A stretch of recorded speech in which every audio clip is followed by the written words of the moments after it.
É isso aí, estamos ao vivo para mais um podcast aqui no Flecha Sound.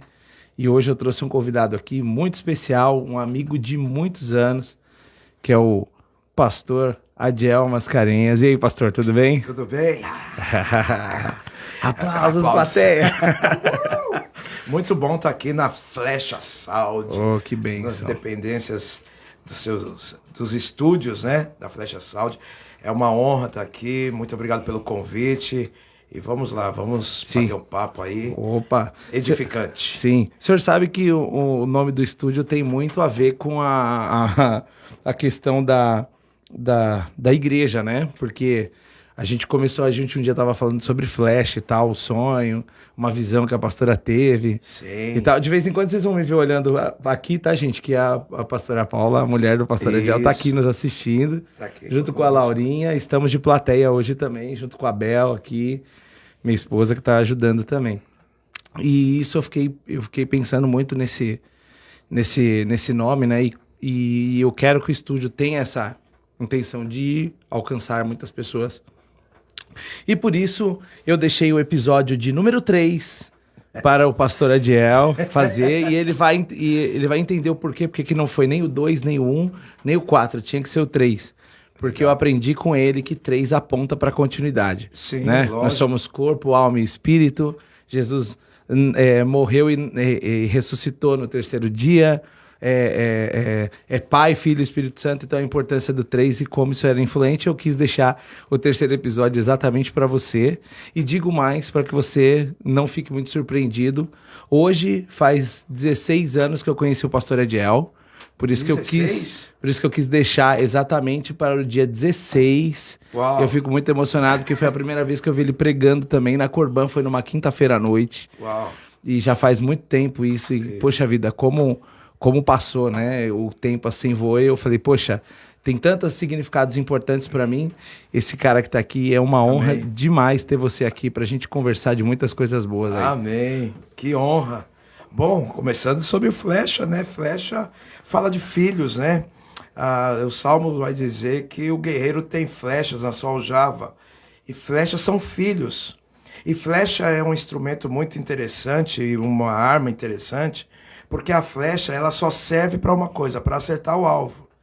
E ela também precisa ser liberada no tempo certo, porque quando ela não é liberada no tempo certo, ela erra o alvo.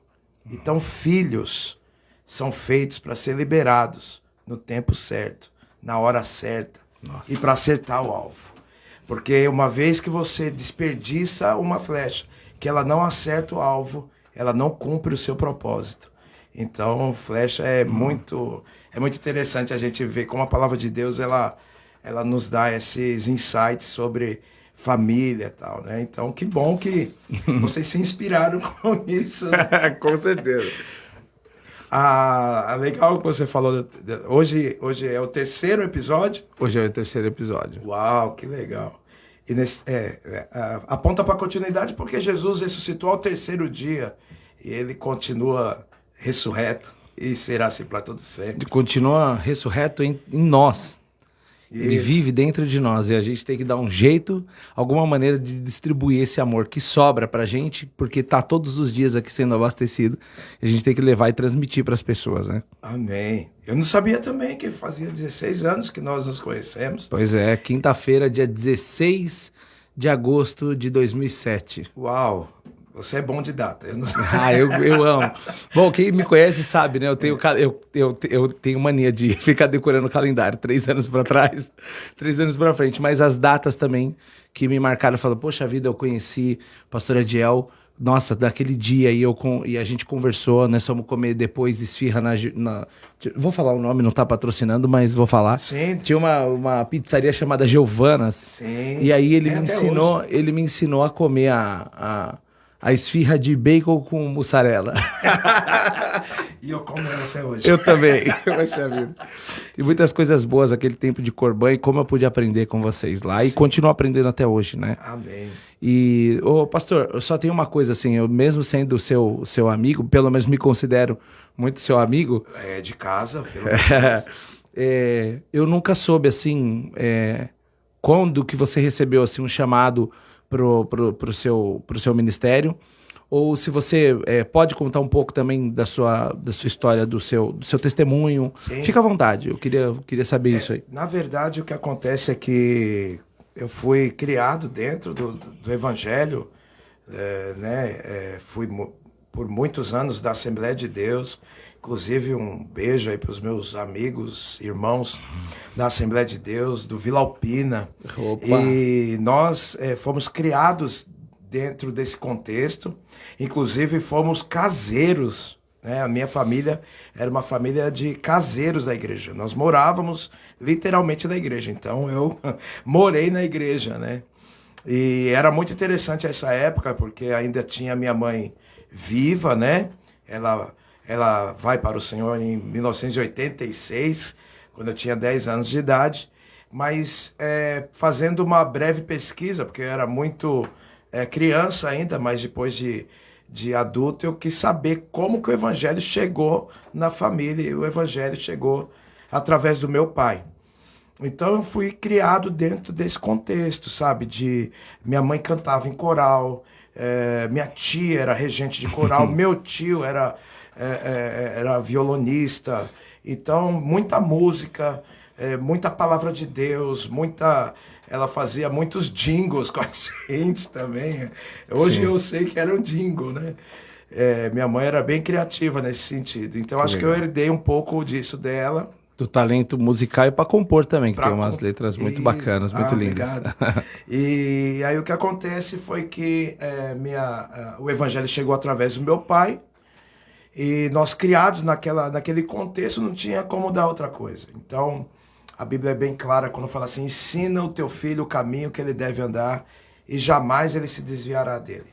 Então, depois, a minha adolescência, né?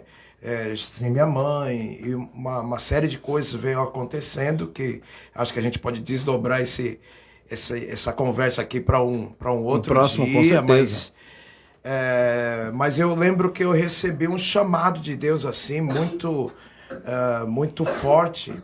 Foi através de uma profecia, né, de uma irmã, no culto do lar. A gente tinha muito, naquele tempo, culto no lar, culto nas casas, né? Hoje é um pouco mais, tem as células que funcionam, né? Mas naquele tempo nós fazíamos culto no lar. E eu lembro que uma irmã veio na minha direção e declarou ali sobre a minha vida que Deus me chamava para o pastorado. Eu tinha 13 anos de idade. 13 anos de idade. Então, depois com uns 16, 17 anos, né, eu acabei me afastando do Evangelho, fui querer viver outras coisas, né, no mundão, e acabei indo fundo, fui muito fundo, acabei me tornando, sempre envolvendo com música, né? Eu fui tocar num grupo de pagode, né? E esse grupo de pagode... Espera só um aí. Isso. Pronto. Esse grupo de pagode me levou para outras coisas, né? Acabei indo para o mundo das drogas, da criminalidade, do tráfico e tal, porque eu conhecia os meus amigos desde criança. Então, é assim que aconteceu na minha vida. Só que como a minha raiz e aquele meu chamado era muito forte, que Deus tinha feito,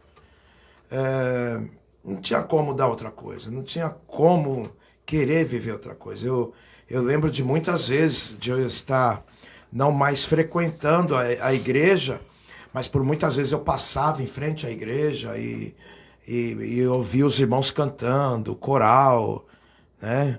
Aquelas canções maravilhosas, e eu sentia saudade, mas eu não tinha força para entrar. Então hoje eu entendo muito bem uma pessoa que se afastou do Evangelho, qual seja o motivo, né? Eu não tive ninguém assim motivo. A única coisa que eu queria viver outras coisas, eu queria viver um contexto fora da igreja, e vi que lá não tinha nada para mim. Então eu fiquei 4 anos fora do Evangelho, e engraçado que eu volto para o Evangelho através de um grupo de pagode. Sim. Que na época, o grupo de pagode gospel era uma aberração, beirava uma blasfêmia. Eu imagino. Então nós nós tínhamos um trabalho voltado para um público de dependente químico, mesmo porque o grupo era composto por pessoas que tinham esse histórico, né, de dependência química, de alcoolismo e tal. Então, nós começamos a fazer um trabalho através da música e levando o testemunho a clínicas de recuperação, a cadeias, né, a presídios, aonde depois de uns anos ficou bem intenso a questão com na antiga FEBEM, que hoje é a Fundação Casa. Fundação Casa. Então a gente fez um trabalho lá, né, por muito tempo. Foi lá que eu conheci a minha esposa. Não que ela estava presa lá, tá? Ainda bem, né? Poxa vida. Não, ela não estava lá. Não estava presa. Mas ela ficou presa a você. Ah, com certeza. E aí o que acontece foi que dali eu vi Deus trabalhando na nossa vida, através desse trabalho, né? A gente já ministrava a palavra, dava testemunho. Em quermesse, nós íamos tocar em quermesse, e chegávamos lá e fazia o povo curvar a cabeça e orava, as pessoas depois vinham chorando, falar conosco. Então foi um tempo assim, foi uma forja muito bacana. Foi aonde eu fui treinado assim para o ministério, indo em lugares assim, becos, em vielas, atrás de pessoas que precisavam do evangelho. E você já tinha uma linguagem própria para falar Sim. com essas pessoas, você já estava pronto, né? A vida te preparou para isso naquele momento, né? Sim. E era bacana porque isso aproximava, né? Essa aproximação é necessária, essa sintonia de você entender, né? Um tempo atrás, até alguns anos atrás, a cada 10 palavras que eu falava, 11 era gíria, né? Porque você lidava muito com esse público. Sim. E hoje, se eu precisar também lidar com esse público, vai ser tranquilo, porque parece que baixa um... E você, quando me vê, sente que você tem que estudar Tupi-Guarani ou alguma coisa assim? Sim, Não? qualquer coisa do tipo. Brincadeira. Olha, tem que alcançar as tribos, hein? Precisamos, hein? Precisamos alcançar, inclusive, o pessoal do Talibã. Tem um pessoal hospedado lá no aeroporto. E é um pessoal também que precisa conhecer da palavra, né? Não Sim. tem... Eles acabam não ter... E são... voltando, algumas vezes eu vou falar sobre flecha de novo. Vou tocar na ferida, né? Vou tocar no assunto.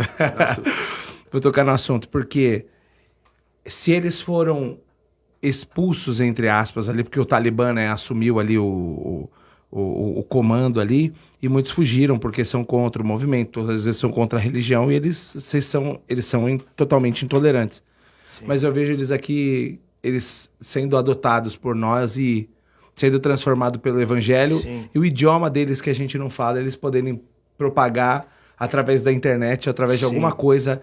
Olha, fulano, você tá aí via Facebook ou via WhatsApp, mas eu tô aqui, eu conheci a Cristo e eu sinto que a verdade é essa, é assim, assim, assim, ao amor de Deus, e ele morreu e ressuscitou no terceiro dia.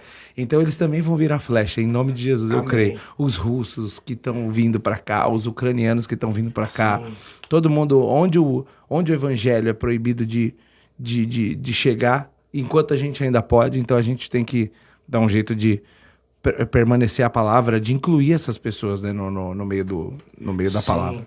Eu vejo que o Brasil é esse país acolhedor, né? Esse país que abraça, né? A gente recebe as pessoas de fora. Eu não vou falar que é uma totalidade, né? Não posso falar por todos os brasileiros, mas do que eu conheço assim dos brasileiros, é um povo que abraça muito quem precisa, né? É um povo quente, é um povo que dá calor, né? Sim. Então, por isso que muitas pessoas refugiadas, né? Inclusive Jesus também foi um refugiado. Ele teve que se refugiar no Egito porque tinha a matança lá dos inocentes. Então, eu creio que Jesus, ele entende muito bem essas pessoas.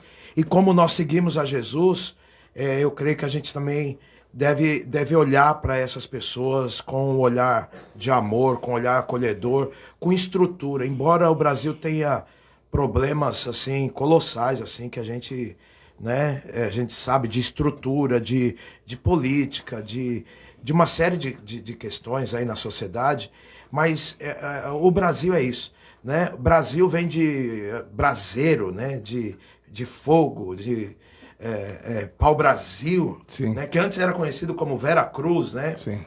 Já apontando para a cruz, já apontando para Jesus. É quase um Veracruz. É quase isso.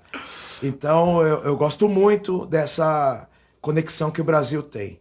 Embora até agora eu nunca fui para um outro país, não conheço, mas o que eu tenho de testemunho de pessoas que já moraram lá fora e que vêm para cá é que o Brasil é diferenciado nesse quesito e eu me orgulho muito de ser brasileiro e por ser também pertencente a essa nação, a esse território. E a gente está aqui para não atrapalhar. Essa nação que brasa. Brasa. Brasa. É, fogo. Brasa do céu vai ser aqui. É. Sabe, o pastor, você falando no início sobre flecha, né? Eu vejo... Você começou... Mesmo você falando, eu estava com certeza prestando atenção em tudo que você estava falando, mas estava pensando em algo em paralelo. Você falou assim, os filhos são flecha, né?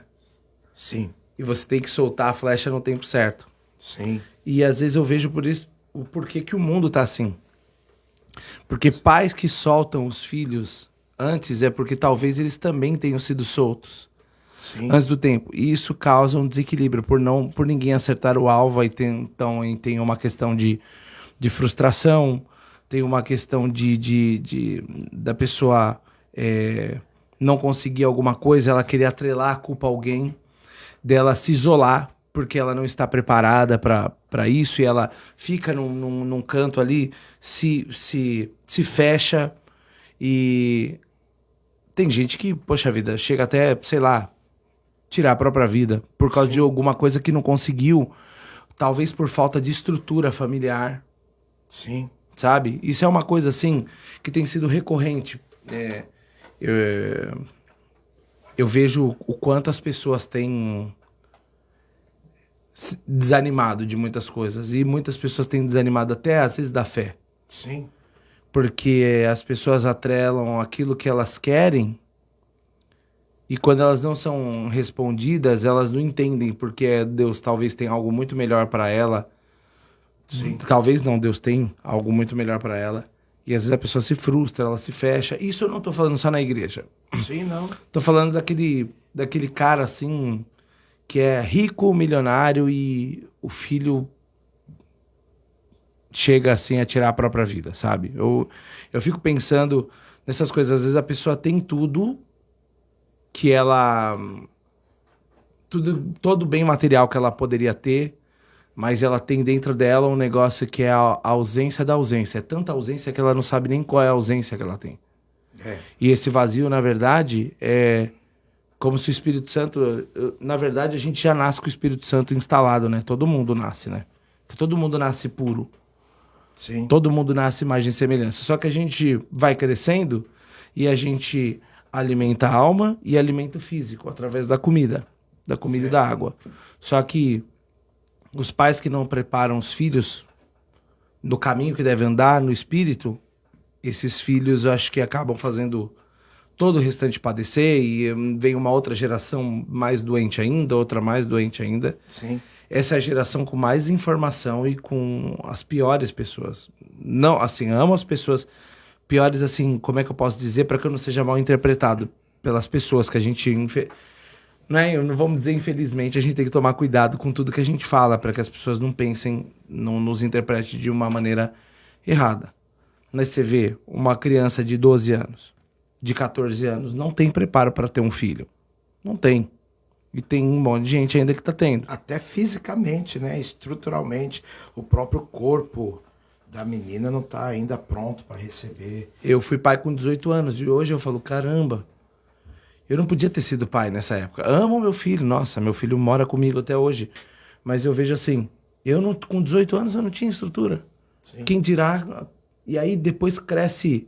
A mãe fica desorientada e depois acaba de repente entrando numa depressão pós-parto, porque ela estava ficando com o corpo todo bonitinho ali, do nada com 13 anos, 14 anos de idade, ela olha e o corpo dela tá todo, né, porque não estava pronto para ter aquela criança.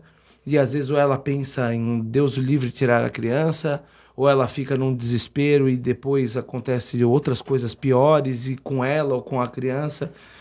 E eu fico muito preocupado com isso, e eu sempre vi a Etal Church, que é a igreja do pastor Adiel. Isso. Depois a gente vai colocar aqui na Chegar descrição do vídeo como que escreve Etal Church. Vamos deixar o Instagram da igreja para que vocês possam encontrá-los também.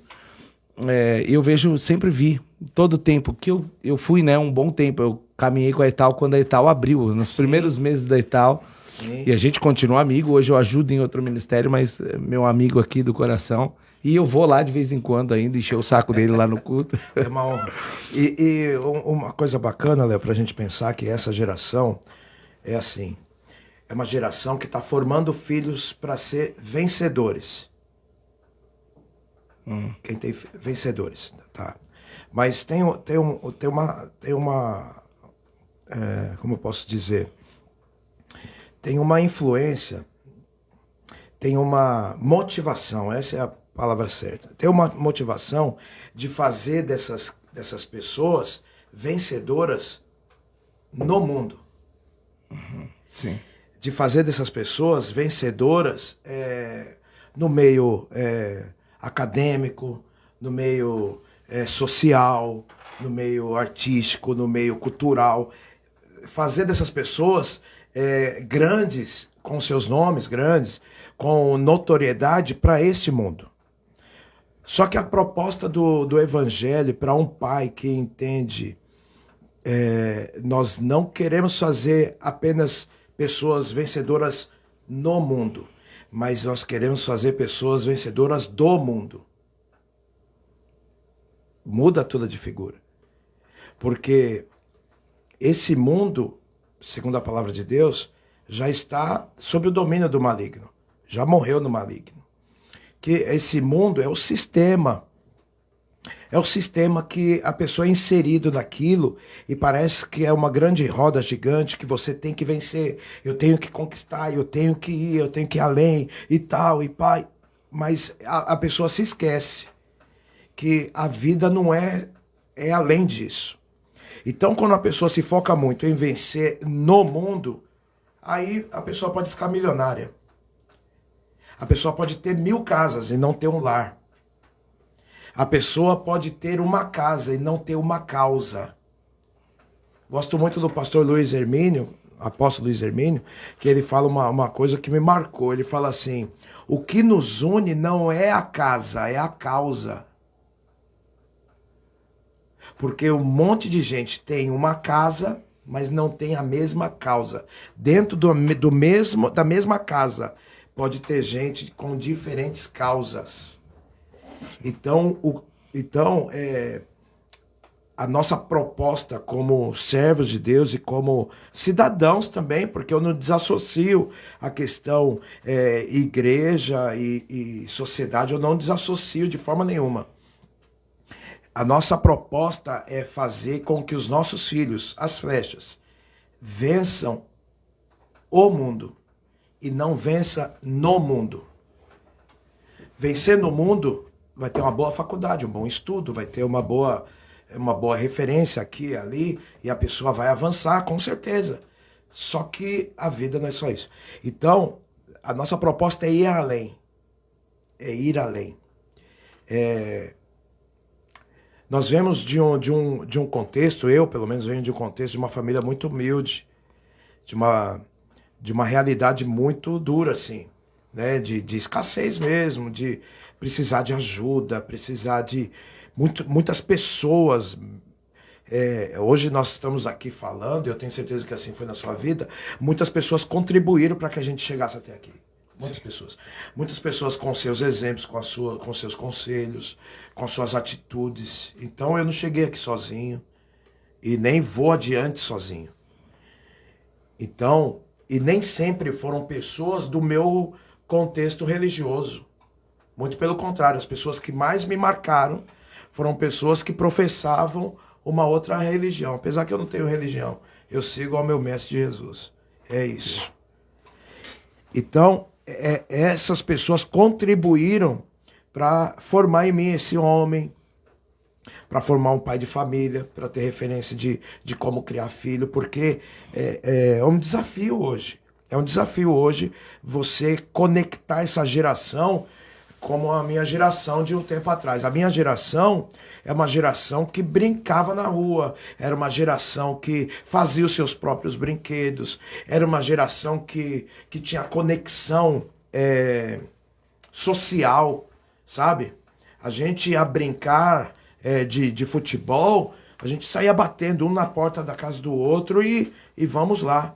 Hoje, as pessoas, se quiserem saber de um jovem que cometeu algo, um crime, ou que fez uma atrocidade, ou que tirou a vida, as pessoas não vão nos pais perguntar o que acontece com esses jovens. As pessoas hoje vão no celular. Por quê? Porque o celular tá a história da pessoa. Eu não estou aqui contra o celular, não é isso. A história não é essa. A proposta é fazer com que os nossos filhos voltem à mesa, voltem a ter o coração do pai. Eu gosto muito da questão da flecha que você falou, porque nesse contexto não tem só a flecha, tem o arqueiro, ou tem né? Tem a aljava. A aljava é um lugar onde você guarda as flechas. E esse é um lugar de proteção. Então tem o tempo certo de enviar essa flecha. Mas enquanto ela não é enviada, ela tem essa aljava. E a aljava é um lugar de segurança. A aljava é um lugar onde não vai ser desperdiçado tempo. É um lugar de proteção. Eu costumo dizer, então, que esse lugar, a aljava, é a formação não dentro de uma igreja, mas dentro de um lar. Dentro de um contexto de homem, de mulher, de referências, de ensinos, de correções. Porque essa flecha, depois que ela é lançada, ela primeiro o arco, né? Para quem já atirou com flecha, sabe que para você atirar a flecha, você tem que trazer a flecha, e quanto mais você traz a flecha para perto, com mais força ela vai, com mais assertividade e com mais até velocidade para essa flecha atingir o alvo. Então, essa puxada é trazer para o coração. Antes de lançar a flecha, você traz a flecha para o coração. E você só libera a flecha depois que essa flecha tiver o teu coração. Sim, nossa. Então, é muito importante isso. E quem está atirando a flecha é alguém que sabe a hora, o tempo, a estação. Porque dependendo da flecha que é lançada no momento de muito vento, essa flecha, ela vai fazer muitas ondas, vamos dizer assim, ou um percurso não tão reto para atingir o alvo. Eu estou usando a flecha, né? Gostei desse gancho.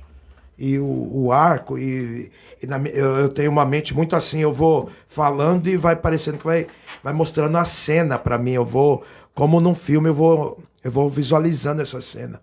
Então, e é o que eu trago assim muito nos meus ensinos.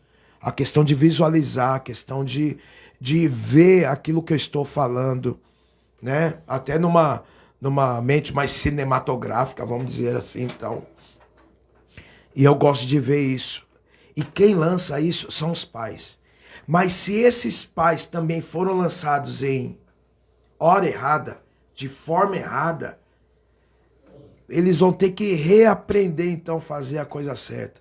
E para reaprender a fazer a coisa certa, não tem como. Porque ele vai precisar, uma hora ou outra, de um caminho, de uma instrução. E esse caminho que eu conheço, o único caminho, é Jesus Cristo.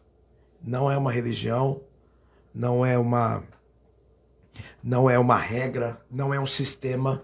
Jesus é alguém, é uma pessoa real, é uma pessoa que mudou a minha história. Porque lá atrás, como eu falei para você, o meu caminho foi pelas drogas, tal, né? Cheguei a usar crack e tal, foi bem feia a minha. E depois de um tempo que eu retornei para os braços do pai, ele me explicou o porquê que eu tinha ido. E ele falou bem nitidamente comigo, porque eu não sei para quem está nos ouvindo aqui, nos vendo, mas Deus fala.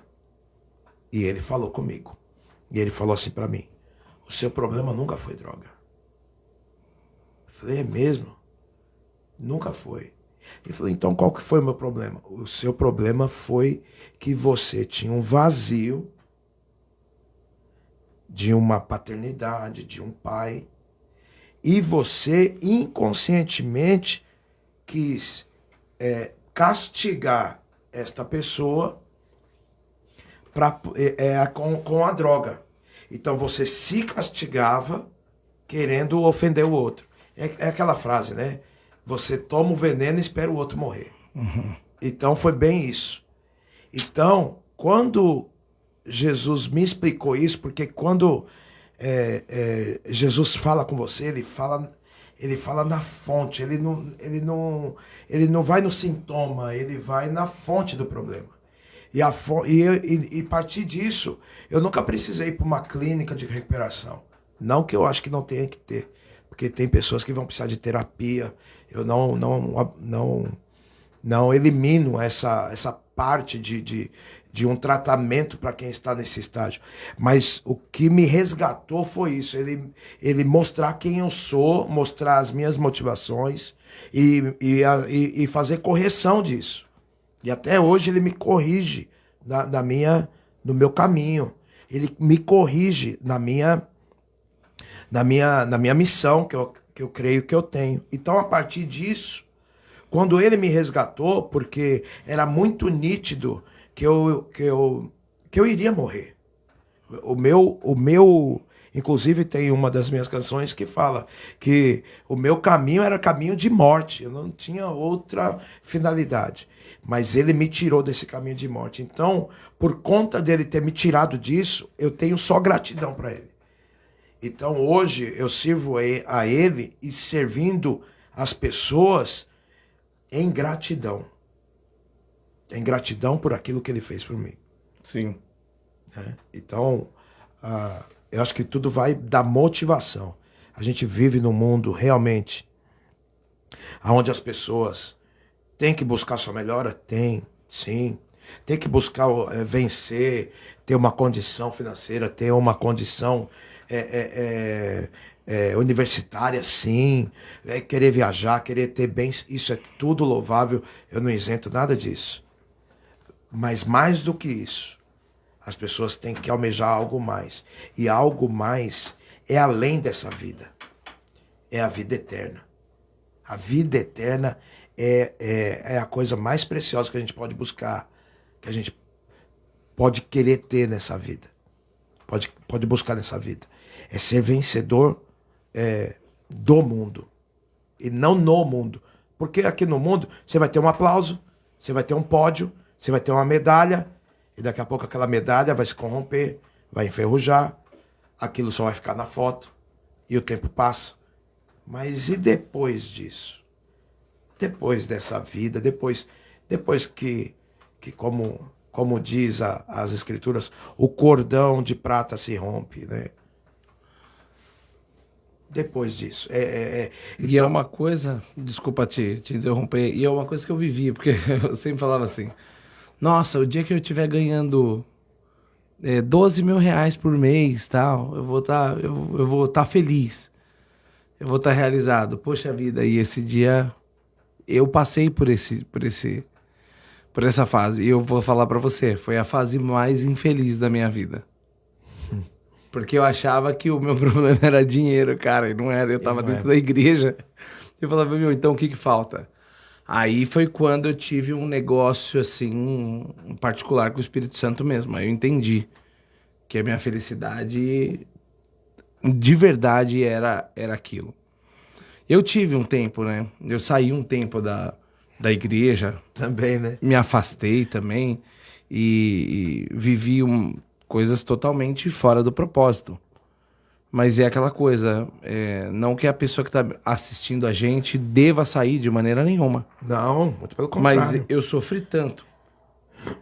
Eu sofri tanto lá fora, mas tanto, que eu falei assim, poxa vida, eu não tenho outro caminho a não ser voltar. E eu voltei. E quando eu voltei, eu já estava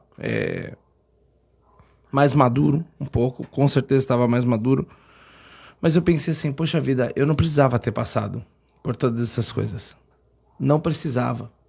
Então, às vezes você que está assistindo a gente, se você já conheceu, qual que é o negócio que eu falo para todas as pessoas, para os amigos?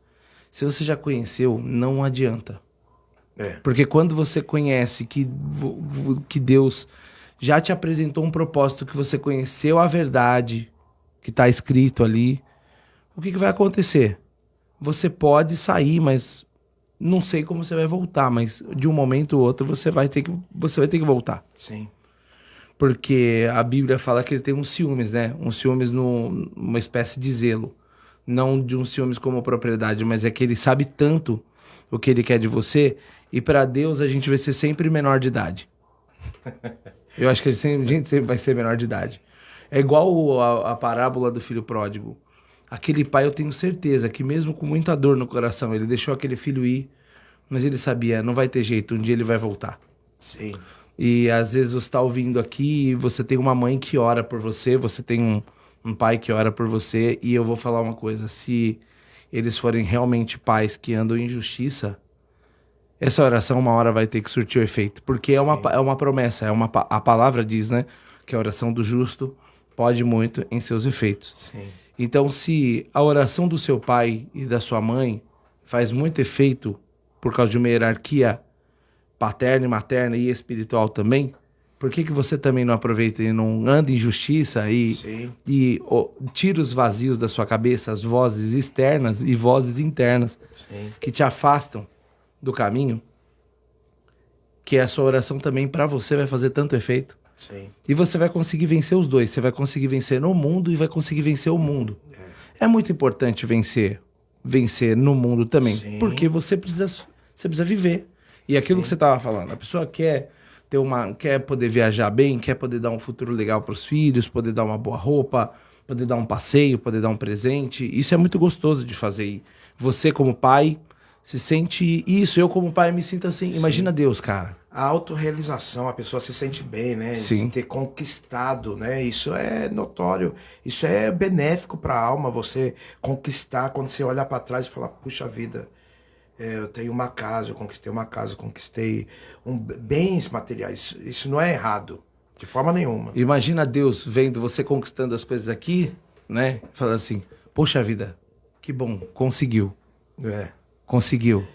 E aí, agora, só que imagina o dia que chegar tudo no fim e você voltar para casa. Né? A pessoa passar toda a vida dela aqui e ela ter vencido o mundo e chegar no Pai. No Pai mesmo, entendeu? E eu acho que aí a pessoa vai entender, nossa, essa é a verdadeira recompensa. Sim. Você mencionou uma coisa que me fez lembrar, algo que quando minha mãe morreu em 86, né? 1986. E a minha mãe, ela ficou diabética e paralítica da noite pro dia. Puxa vida. Porque a diabetes dela era muito alta, a diabetes, né? E eu lembro de muitas vezes, assim, a minha mãe vindo de hospital, ambulância, era fisioterapias e tal e tudo mais. Eu era muito criança na época, mas a gente não tinha também os acessos que a gente tem hoje. Mas eu lembro da última vez que eu vi a minha mãe em vida, né? Ela teve um surto e ela estava acamada. E depois dessa vez ela foi para o hospital e não voltou mais. E eu lembro de uma frase que ela liberou antes de ir embora. Eu percebi que ela estava orando a Deus.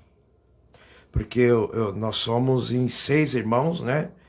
7 por conta do meu pai teve um outro casamento, então eu tenho mais uma irmã, então somos em 7. Mas eu lembro da minha mãe muito naquela turbulência toda, tal, antes de ir para o hospital, ela fala no seguinte: Senhor, cuida dos meus filhos. Eu lembro ela liberando essa oração. Cuida dos meus filhos. É como se ela soubesse que não ia voltar. E por muitos anos, muitos livramentos eu tive, muitos livramentos, muitos. Eu imagino o cara no crack, né? E conseguir sair sem uma clínica de reabilitação, sem remédio, sem... Só na fé mesmo, foi... Foi na fé e na comunhão com os irmãos. A comunhão com os irmãos fez total diferença. Mas uma coisa que o Espírito de Deus falou para mim, ele falou assim: tem uma oração de uma mãe aqui diante de mim. E você só está aqui hoje vivo porque eu estou correspondendo a esta oração. Porque essa oração aqui, eu me comprometi com ela. Então isso ficou muito nítido para mim. Que o fato da minha mãe ter orado daquela forma, aquilo ficou registrado diante de Deus e Deus interagiu com aquilo. Então isso, eu tenho certeza que o fato de eu estar aqui é pura misericórdia. É pura misericórdia. Glória a Deus, e que bom que você está aqui. Amém. Eu espero que quem esteja ouvindo também possa ter essa oportunidade, né? Às vezes a pessoa pensa tantas coisas ruins e às vezes a pessoa tá numa situação, Deus não olha para mim, ou não. Às vezes a pessoa precisa entender que às vezes é ela que não tá ouvindo Deus falar, porque Deus nunca vai deixar de ouvir, de estar por perto. Não é Deus que se afasta da gente, é a gente que se afasta de Deus. E isso a gente pode ver logo lá no Éden, né? No início, quando Adão e Eva, né, comeram do fruto, eles se esconderam. Deus veio até eles. Sim. Mas eles se esconderam. Sim. Então, às vezes, por causa do que a gente tem, às vezes a pessoa se sente, ela fica com uma autoculpa, ela fala assim: poxa vida, eu não sou mais digno, eu não posso mais ir na igreja porque eu errei, eu não posso mais estar perto de fulano porque eu errei, eu menti, eu falei mal e assim por diante. E às vezes é mais simples, né? Tem um pai que ama mesmo, como Sim. Deus, ele tá sempre de braços abertos para receber a pessoa de volta. E olha só, e quanto tempo isso ecoou? Porque de 86, hoje nós estamos em 2023, já se passaram quase 40 anos. Isso. Já se passaram 37 anos. 37 anos. 37 anos disso aí. 36, 37 anos. E você tá aqui ainda. E olha só, até quanto tempo depois a oração da sua mãe... Qual é o nome da sua mãe? Carmelita. Aí, dona Carmelita... Eu sei que a senhora não vai ouvir a gente, tem uma distância muito grande entre nós, mas eu fico muito feliz em saber onde você está e eu sei que um dia você vai encontrar o seu filho aí em cima. Essa é a nossa viva esperança, né? Sim. Uma coisa interessante que você fala, Léo, é que para quem é uma pessoa que fala assim: puxa, eu não tive mãe, não tive pai, fui rejeitado e tal. Tem um texto que é um texto que marca a minha história e minha vida, que é Jeremias capítulo 1, verso 5. Jeremias 1, 5 vai dizer assim: antes, eu te conheci quando você era essência. Ou seja, quando você ainda era essência, ainda não era nem um embrião. Deus vai falar: eu te conheci. Quando você foi introduzido no ventre da sua mãe, eu te elegi. E quando você nasceu, eu te chamei para ser profeta para as nações.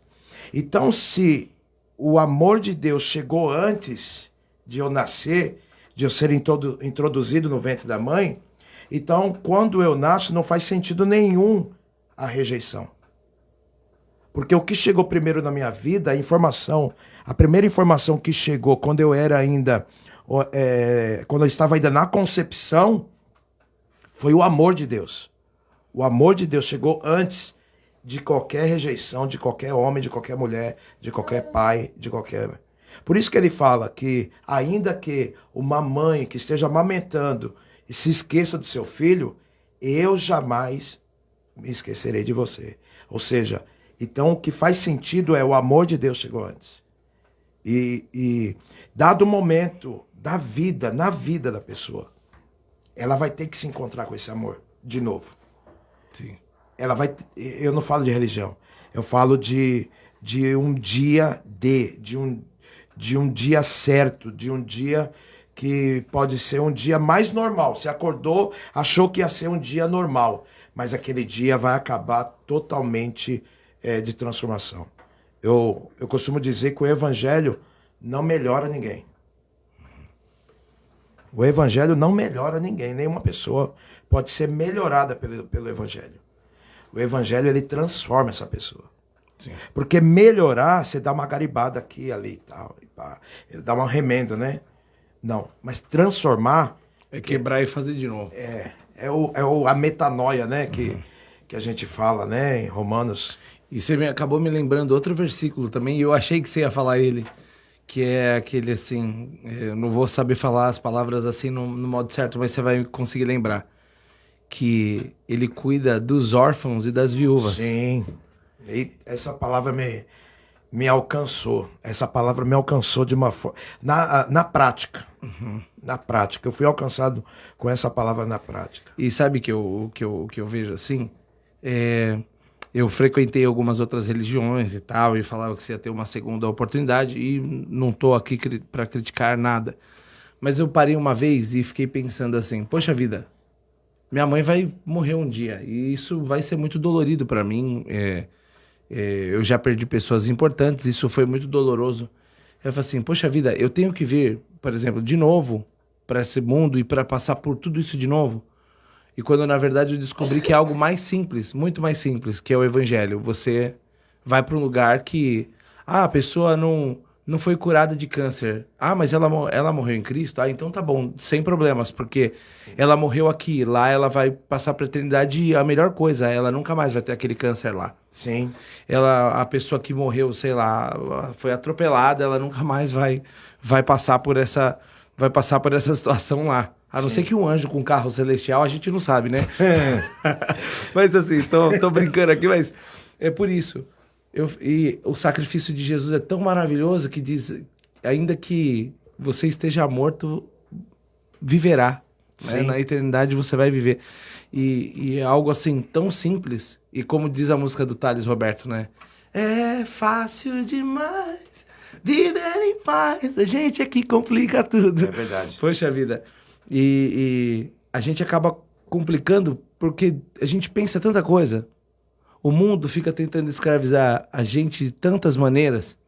E aí aumenta o valor das coisas no mercado, o combustível, isso de maneira estupenda, e o salário não acompanha a inflação, e aí as pessoas entram em desespero e falam, agora eu preciso trabalhar mais, e aí elas se distanciam cada vez mais dos seus filhos. Sim. Elas se distanciam cada vez mais da sua igreja, do seu convívio com famílias, e ela esquece que eu vejo Deus com várias faces, por isso que eu vejo Deus fazendo a gente como imagem e semelhança, e não a gente igual a Ele. Senão a gente poderia viver num mundo sozinho, isolado. Sim. Realmente a gente não precisaria de ninguém.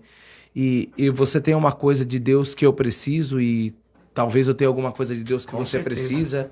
E assim, todos que estão aqui nessa sala, toda a nossa plateia, o Guto que acabou de chegar e está aqui, nos mostrando o exemplo de como devemos ser para estar lá um dia. Sim. E tudo mais, né?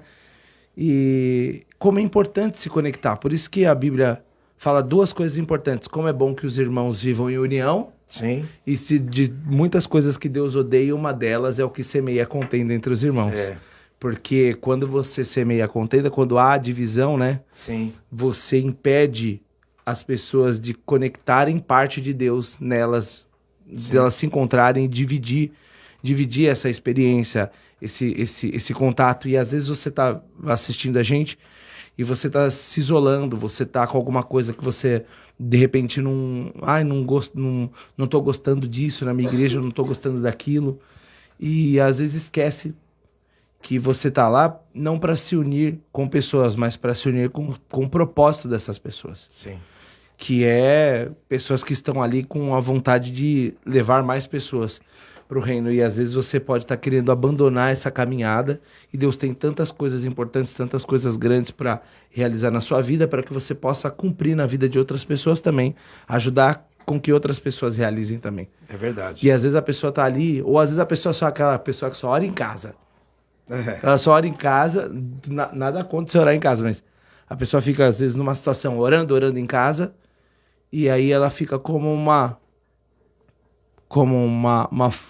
flor que despenca do galho. Sim. Por que Não ela tá vai morrer? conectada, é. Ela vai morrer por ausência da raiz, porque o que sustenta ela é a raiz que tá ali, que absorve a água, que transforma aquilo no alimento necessário para que a planta continue sobrevivendo. Só usei assim um exemplo assim, Sim. pode parecer bobo, mas se você Não, for parar para tá pensar, dentro. faz muito sentido, O né? que é interessante dentro disso que você está falando, a gente vai ver no Evangelho de João, no capítulo 4, né? Jesus se encontrando com uma mulher samaritana. E você falou dessa questão de divisão. Os samaritanos, eles é um povo que todos eles eram unidos, que era Israel, só que Samaria é um povo que se difundiu de Israel, separou de Israel. E por eles se separarem de Israel, eles fizeram em Samaria um centro de adoração. E os judeus adoravam em Jerusalém, né? Em Jerusalém. Então, por conta disso, por conta dessa divisão que houve no povo de Israel, né? 10 tribos ficando de um lado, 2 tribos de outro, por conta desse contexto, isso trouxe um grande prejuízo de como sociedade, como corpo, porque a palavra fala que Jesus saía da Judéia para ir para Galiléia. Entre a Judéia e a Galiléia, a Bíblia fala assim, era necessário passar por Samaria. Então, quando a Bíblia fala isso, era necessário passar por Samaria. Quer dizer, então, por que era necessário? Naquele dia, Jesus se encontrara com a mulher samaritana. Aonde ele se encontra? Ele se encontra num poço. E esse poço era o poço de Jacó. Jacó tinha dado para o seu filho José esse poço. Então, ali é a cidade de Sicar, né? Na cidade de Sicar. Sicar vem de Siquém. É muito interessante isso. Siquém. Siquém significa ombros. Ombros caídos. Então, imagine. Vou arrumar o meu agora. Eu também. Mas o que essa cidade quer dizer? Que essa cidade de Siquém era daqueles... Sabe, quando uma pessoa... você recebe uma instrução, recebe um conselho ou algo do tipo, e a pessoa faz assim com os ombros, o que ela está querendo dizer? Tô nem aí. Tô nem aí, estou indiferente àquilo que você fala. Então, Siquém significa isso aqui, ó. Não tô nem aí sobre as instruções, não valorizo o que você está me falando. Não tô nem aí, estou indiferente.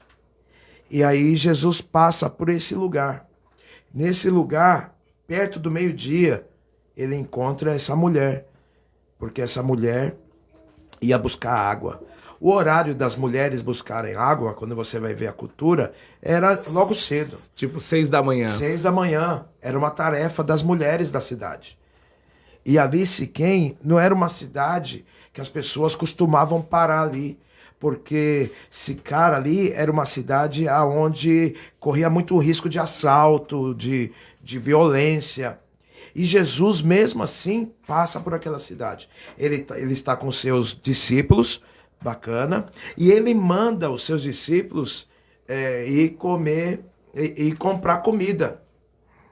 Ele mesmo não estava com fome.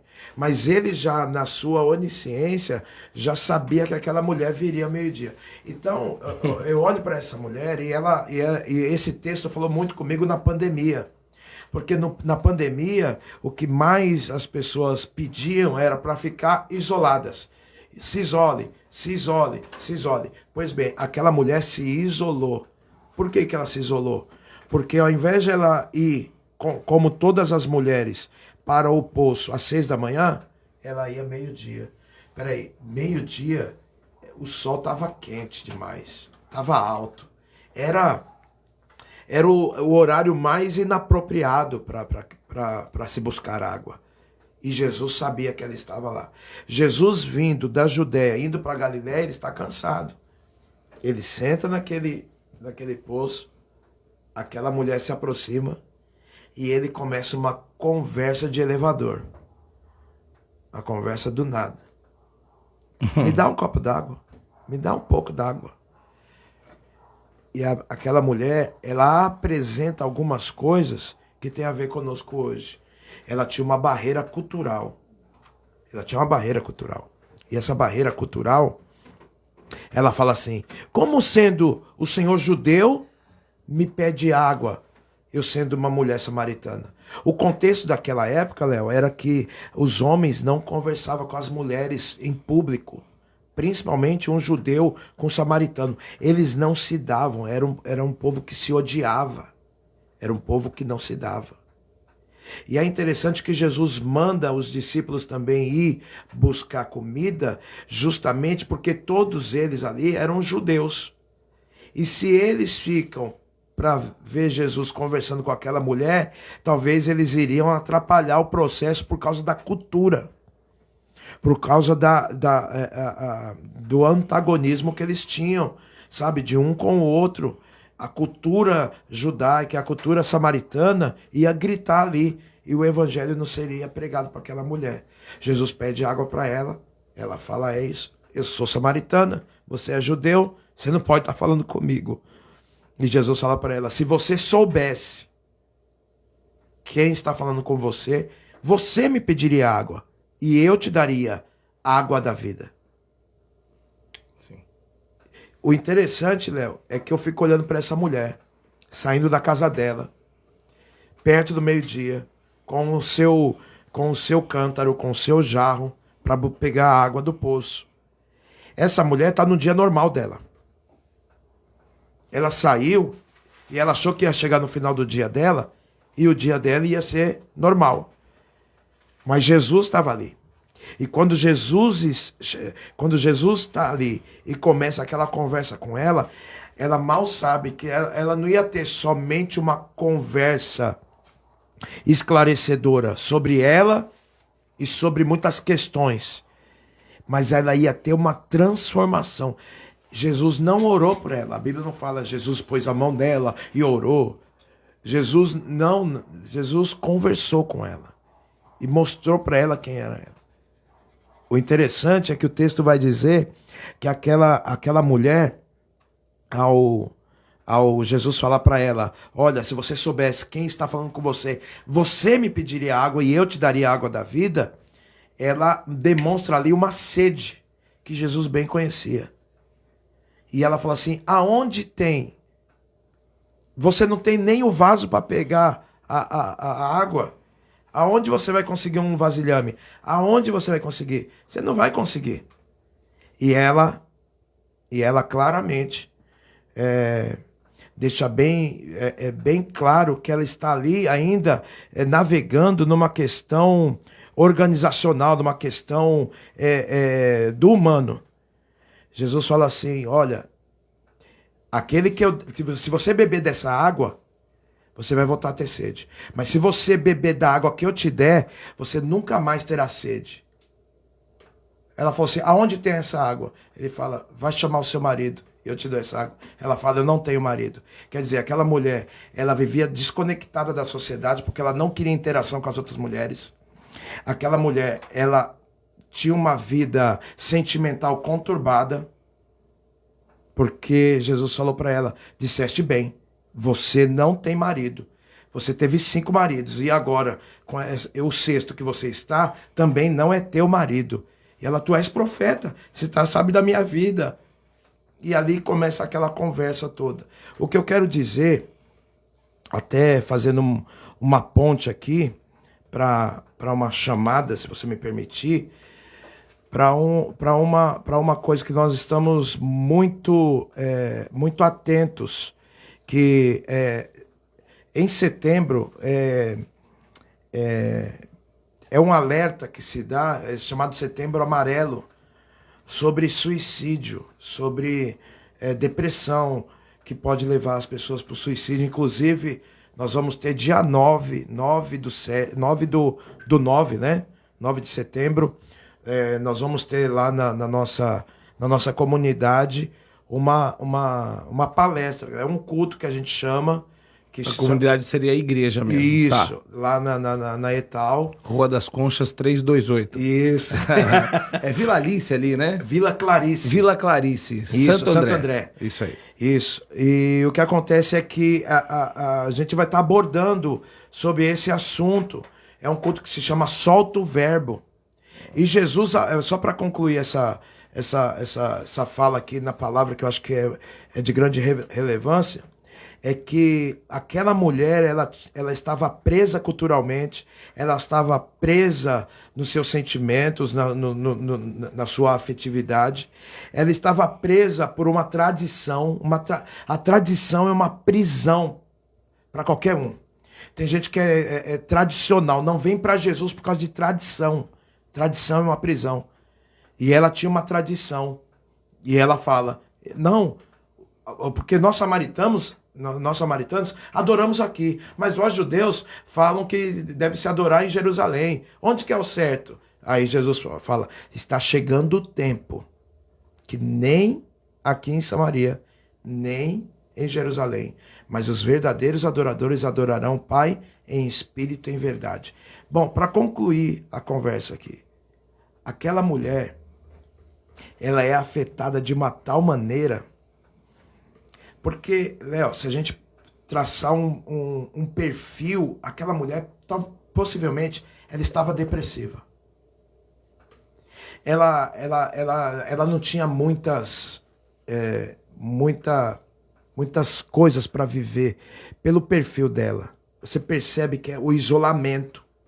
Então, hoje em dia, o isolamento, as pessoas se isolarem, é um perigo.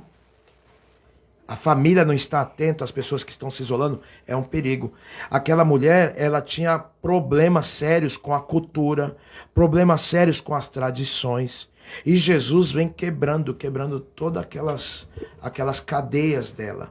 A ponto dessa mulher falar assim, não, realmente, falam que dos judeus virá o Cristo e tal. E aí Jesus se revela para ela, eu sou o Cristo, sou eu que falo com você. E naquela hora, um descortinar rola no olho e no coração daquela mulher. Aquela mulher é afetada literalmente por Jesus Cristo. Ela é alcançada. E ela vai para dentro da cidade, deixa o cântaro dela ali. Ela corre para dentro da cidade e traz uma cidade aos pés de Jesus. Sabe? Para que a gente, creio que a gente está caminhando aqui para o final. Sim. Um recado aqui que eu quero deixar é que Jesus, ele é essa pessoa que pode quebrar, que pode alterar qualquer situação, seja ela cultural, seja ela emocional, seja ela religiosa, porque ela tinha uma sede religiosa. Jesus ali despretensiosamente, de um copo d'água que ele pede, de um pouco d'água que ele pede, ele chega a fazer grandes revelações sobre aquela mulher. E aquela mulher, ela se torna uma evangelista. Ela traz uma cidade aos pés de Jesus. E ali, eles veem que aquilo que ela falou, aquilo que ela testemunhou, não é fictício. Realmente eles comprovaram que as palavras de Jesus condizia com o testemunho daquela mulher. Aquilo que ela falou, que ela vivenciou, foi definitivo. Foi definitivo. Tô vendo a hora que você for encerrar, não tá lá, só deu uma afinaçãozinha simples, mas você me lembrou uma música sua, inclusive, que eu queria que você fizesse pelo menos um pedaço dela. Faz tempo que eu não vejo você cantando, mas... Ô, Jesus. Aquela... A tua presença mudou minha rotina. Ih, rapaz, você sabe que eu não sei tocar. Você acredita? É dó, faz o dó aí. Vamos lá. Mudou minha rotina. Hoje tenho... Lembrei. Rompeu a cortina. Ré. Vamos lá, agora eu lembrei. Mas se você quer terminar de falar, termina de falar, pastor. Lembrei. Vamos lá. Mas é sobre isso. Eu queria fazer um convite, inclusive. Você falou descortinou, abriu um véu, tá? Descortinou no coração daquela mulher. Tudo que ela procurava estava em Jesus. Só que, por outro lado, eu não vejo um Jesus preconceituoso. Eu não vejo um Jesus deixando também que as pessoas atrapalhem o encontro dele com ela. Até os próprios discípulos poderiam atrapalhar aquele encontro. Então, às vezes, nós como os discípulos de Jesus, achamos que ele está pensando assim e assado a respeito de alguém. E, na verdade, às vezes Jesus vai até nos afastar. Fala assim, não, fica aí quietinho aí. Vai comprar pão, vai. Vai comprar pão, que eu tenho algo para fazer aqui.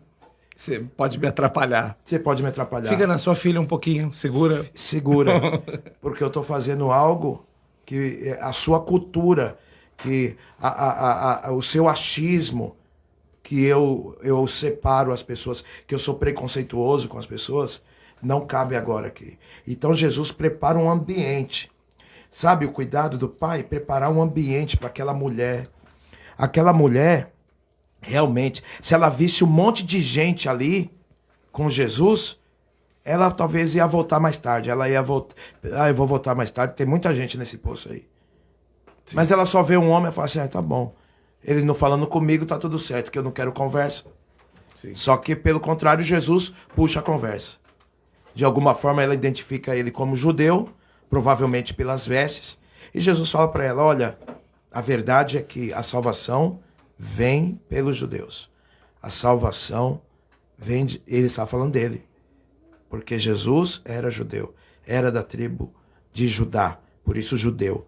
Sim. Então, eu vejo esse cuidado desse Jesus, sabe? De alcançar uma pessoa. Ele não pediu para ela, vai para dentro da cidade agora, me traz a cidade. Não, aquela mulher, ela foi de livre e espontânea vontade. Eu creio que o coração dela estava tão grato, tão grato, tão grato, por Jesus ter sido tão sincero e tão efetivo com ela, que ela falou, não, eu preciso trazer esse Jesus. Eu preciso trazer mais pessoas para esse Jesus. Esse é o meu coração. Um dia também Jesus me encontrou e ele me falou tantas verdades, que essa verdade, hoje, eu tenho uma forma de gratidão, de quantas pessoas eu puder trazer aos pés dele, não para mim, não para minha igreja. Tudo aqui?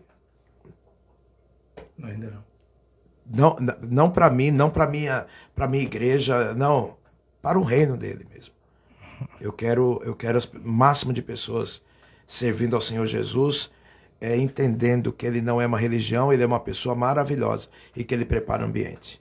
Sim, isso aí. Amém. Amém? Recebemos aqui o nosso amigo e pastor, pessoa maravilhosa, pastor Adiel Mascarenhas, da Etal Church, lá em Santo André, na Rua das Conchas. Rua das Conchas 328. Isso.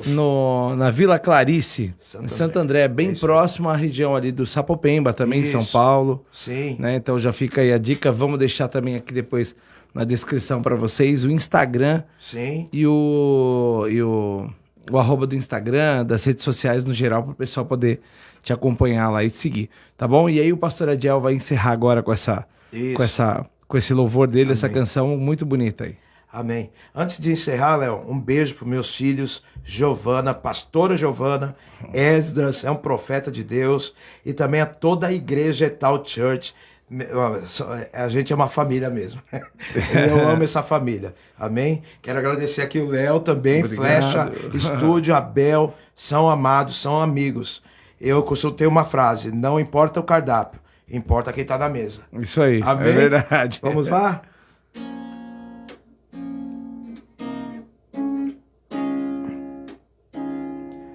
A tua presença mudou minha rotina. Hoje tenho graça, rompeu a cortina. livre acesso tenho ao colo do Pai. Eu sou todo dele, de ninguém mais. Tô rouco, hein? A tua presença mudou minha rotina. Hoje tenho graça, rompeu a cortina. Livre acesso tenho ao colo do Pai. Eu sou todo dele, de ninguém mais, de ninguém mais,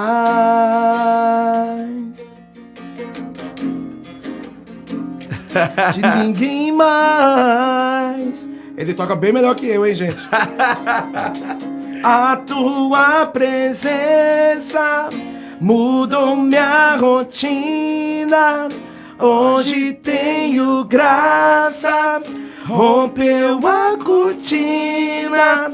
Livre acesso tenho ao colo do Pai. Eu sou todo dele, de ninguém mais, de ninguém mais. Você vai vir um dia aqui falar só dos seus louvores. Legal, legal. Contar mais coisa. Fechou. Obrigado, gente. Um beijo a todos. Obrigado. Deus abençoe. Esse foi nosso episódio de número 3. Valeu! Valeu.